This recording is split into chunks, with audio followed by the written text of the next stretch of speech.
एकमात्र तत्वदर्शी संत को ही सृष्टि में दंडवत प्रणाम किया जाता है, क्योंकि वो भगवान तो डायरेक्ट अपने रूप में आता नहीं कभी।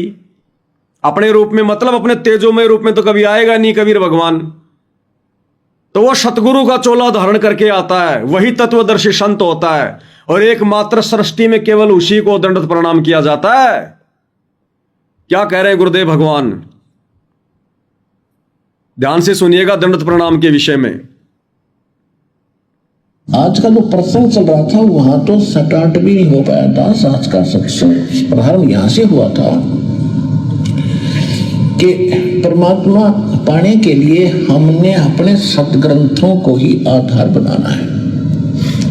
और सदग्रंथ कौन से हैं? श्रीमद् भगवत गीता और पवित्र चारों वेद, और जो ज्ञान परमात्मा स्वयं आकर अपने मुख कमल से बोलता है।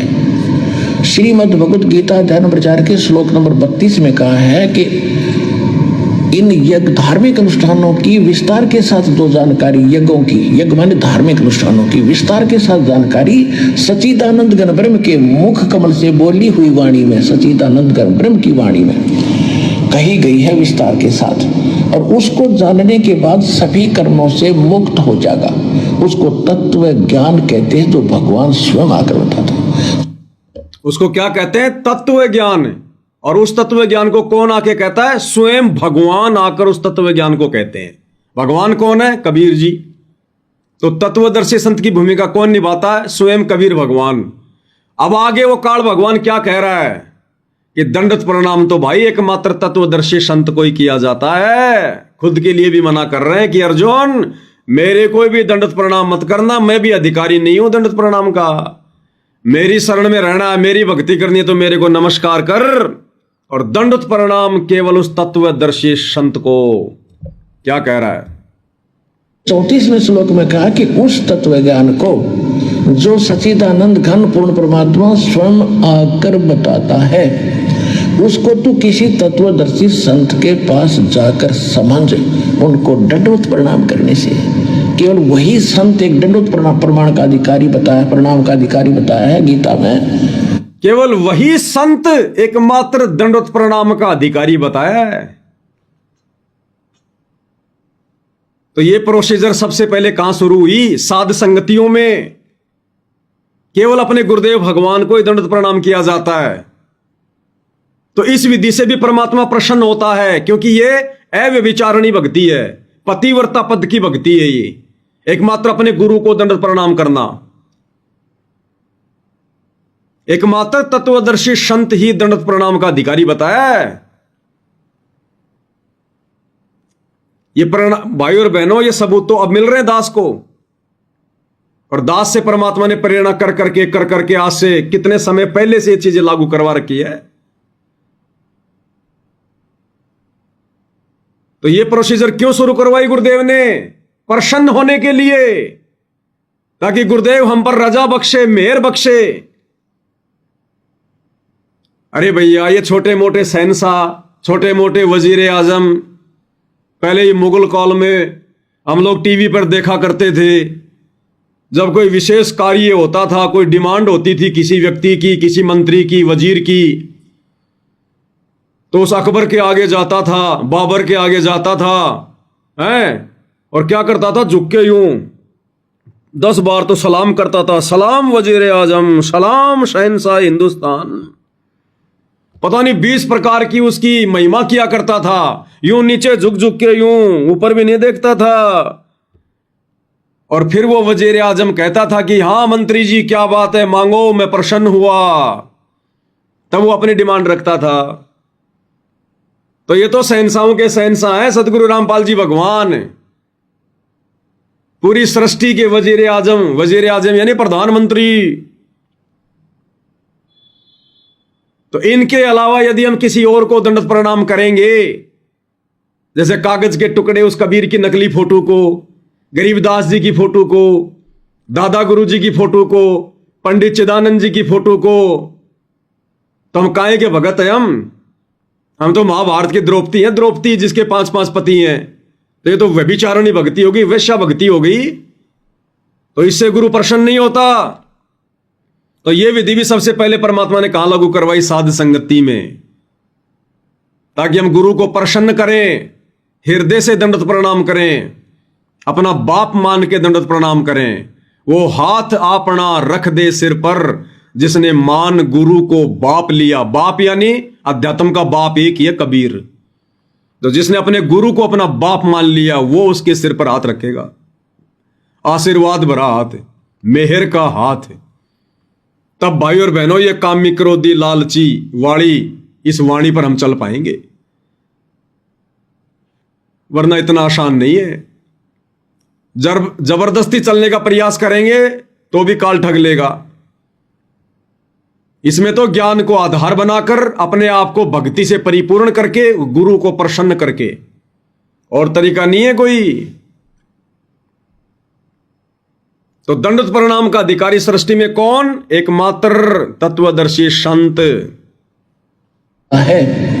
उसको तू किसी तत्वदर्शी संत के पास जाकर समझ, उनको दंडवत प्रणाम करने से, केवल वही संत एक दंडवत प्रणाम का अधिकारी बताया, प्रणाम का अधिकारी बताया है गीता में, कि जो तत्वदर्शी है। अन्यथा अपने विषय में गीता ज्ञानदाता 18वें अध्याय के 65वें श्लोक में कहता, मुझे नमस्कार कर, मेरा भगत बन, मेरी भक्ति करेगा तो मुझे ही प्राप्त होगा। और तत्वदर्शी संत के लिए कहा कि उसको दंडवत प्रणाम करने से और कपट छोड़कर सरलतापूर्वक प्रसन्न करने से वह तत्वदर्शी संत तुझे उस परमात्म तत्व का, यानी तत्व ज्ञान का ज्ञान कराएंगे। तो भाई और बहनों, अब समय बहुत ही कम बचा है, बहुत ही कम, बहुत ही कम। और जी जान लगानी है अपने अपने स्तर पर, हर भगत ने मर्यादाओं को लेकर, गुरु को प्रसन्न करने को लेकर। अब गफलतबाजी नहीं चलेगी। अब काल का दीपक बुझने वाला है। वो हर प्रकार से साथ संगतियों को नष्ट करवाने की कोशिश करेगा, साथ संगतियों को बंद करवाने की कोशिश करेगा, हर प्रकार से जोर लगाएगा वो। और भाई अब ये अपनी अपनी भक्ति के ऊपर है, अपने अपने भावों के ऊपर है। ये हमेशा मौका नहीं देगा सतगुरु।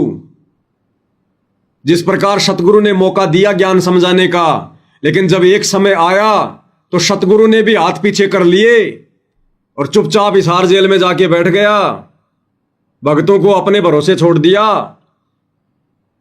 फिर भी दयालु परमात्मा को दया आई, मालिक ने साध संगतियां शुरू करवाई, इस कुत्ते को संगत में छोड़ दिया। और भैया 10 साल कम नहीं होती हैं। हमेशा परमात्मा समझाने में नहीं लगा रहेगा। न जाने कब परमात्मा स्टॉप करवा दे, कब स्टॉप करवा दे, और हम आंख फाड़ते रह जाएंगे फिर।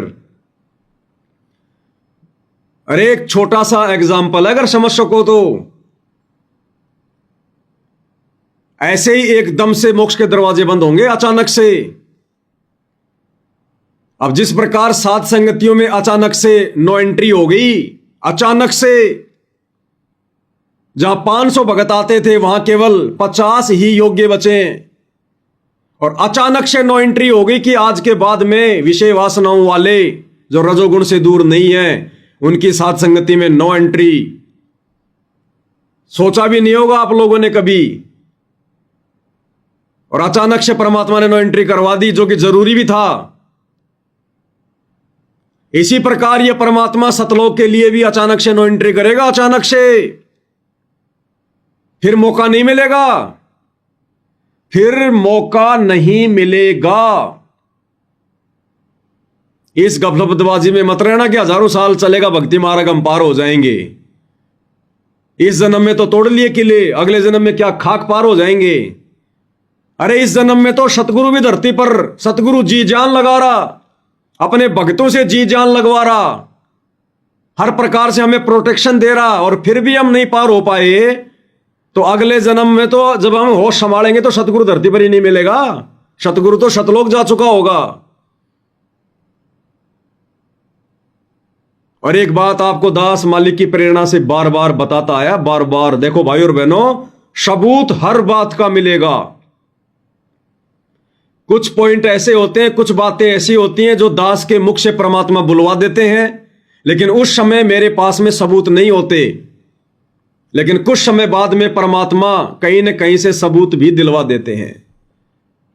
एक बात दास आप सभी भाई बहनों को बार बार बोलता आया है कि भाई और बहनों, कलयुग की प्रथम पीढ़ी, कलयुग का प्रथम चरण कब से कब तक था?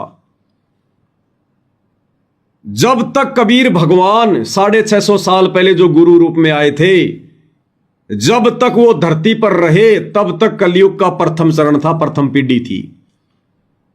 यानी सन 1398 से जिस दिन परमात्मा आए लहर तारा तालाब पर, उस दिन कलयुग की प्रथम पीढ़ी का प्रथम दिन। और जिस दिन 120 वर्ष लीला करके परमात्मा मगर से सह शरीर गए, वो दिन कलयुग की प्रथम पीढ़ी का प्रथम चरण का अंतिम दिन था, अंतिम दिन। फिर परमेश्वर ने कहा कि हम कलयुग की बिचली पीढ़ी में आएंगे और बिचली पीढ़ी में हम असंख्य आत्माओं को पार करेंगे। तो कलयुग की बिचली पीढ़ी कब से कब तक? अगर यह बात हमारे समझ में आ जाए तो हम जी जान की बाजी लगा देंगे। अगर 1000 साल वाले इस फॉर्मूले पर चलते रहे कि अभी तो हजारों साल चलेगा, हजारों साल चलेगा, कभी जिंदगी में पार नहीं हो पाएंगे। तो कलयुग की बिचली पीढ़ी दूसरा चरण कब शुरू हुआ? सन 1951 से, 8 सितंबर 1951 से कलयुग की दूसरी पीढ़ी, दूसरा चरण शुरू। और यह कलयुग की बिचली पीढ़ी कब तक रहेगी? जब तक सतगुरु रामपाल जी भगवान धरती पर रहेंगे। जिस दिन गुरुदेव सह शरीर सतलोक जाएंगे, वो दिन कलयुग की बिचली पीढ़ी का अंतिम दिन होगा। अगर गुरुदेव भगवान के धरती पर रहते सहते यदि आपने मोक्ष करवा लिया, यदि आपका शरीर छूट गया, तो आप सतलोक में बैठे समझना। उसके बाद भाई और बहनों केवल मनुष्य जन्म मिलेंगे, मनुष्य जन्म। अब बहुत सारे भाई बहन मैसेज कर दिया करते थे कि यह किसने कहा कि कलयुग की दूसरी पीढ़ी 1951 से शुरू हुई है। हम मान जाएंगे अगर 1951 से, अगर आप हमें कभी सुना दोगे गुरुदेव के मुख से, हम मान लेंगे फिर। क्योंकि शुरू अगर 1951 से हुई है तो फिर खत्म भी उसी दिन होगी जिस दिन गुरुदेव जाएंगे। क्योंकि गुरुदेव आए धरती पर 8 सितंबर 1951 से। अगर 51 से कलयुग की बिचली पीढ़ी शुरू हुई है, अगर हमें यह प्रमाण मिल जाए, तो फिर यह भी परम सत्य है कि कलयुग की बिचली पीढ़ी का अंत भी उसी दिन होगा जिस दिन सतगुरु जाएंगे। तो दास के पास में प्रमाण नहीं था, लेकिन अब परमात्मा ने वो भी दया बख्श दी। भैया सतगुरु सत्संग बना देते हैं, सर्वानंद की तरह अक्सर चेंज कर देते हैं परमात्मा, सत्य को सामने लाने के लिए। क्या कह रहे हैं गुरुदेव भगवान? ध्यान से सुन लो कि 1947 में भारत देश आजाद हुआ, 1951 में इस दास का जन्म हुआ, उसके बाद से ये बिचली पीढ़ी शुरू हो गई। सुन लो भाई।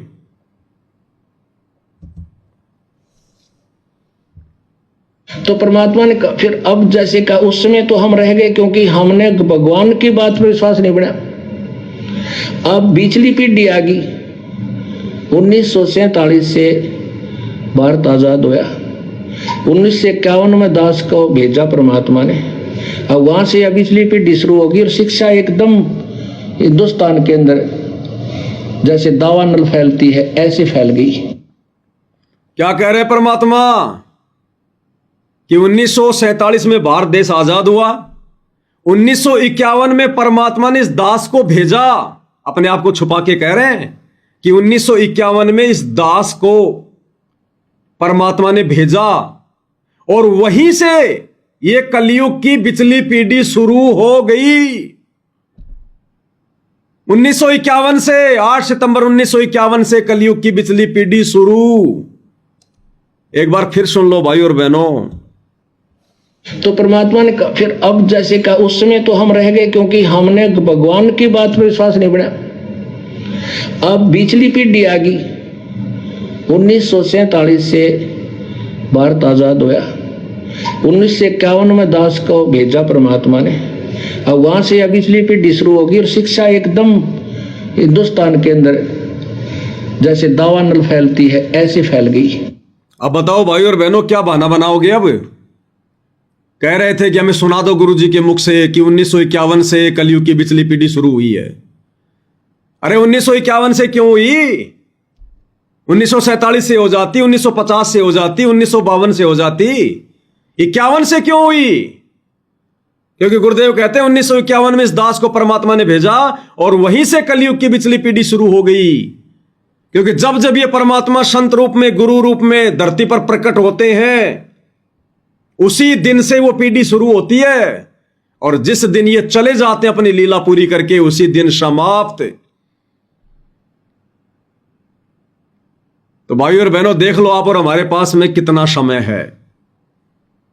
परमात्मा कभी भी अपनी मान मर्यादा नहीं तोड़ता है। जिस युग में जितनी मनुष्य की उम्र होती है उतना जीवन जीता है।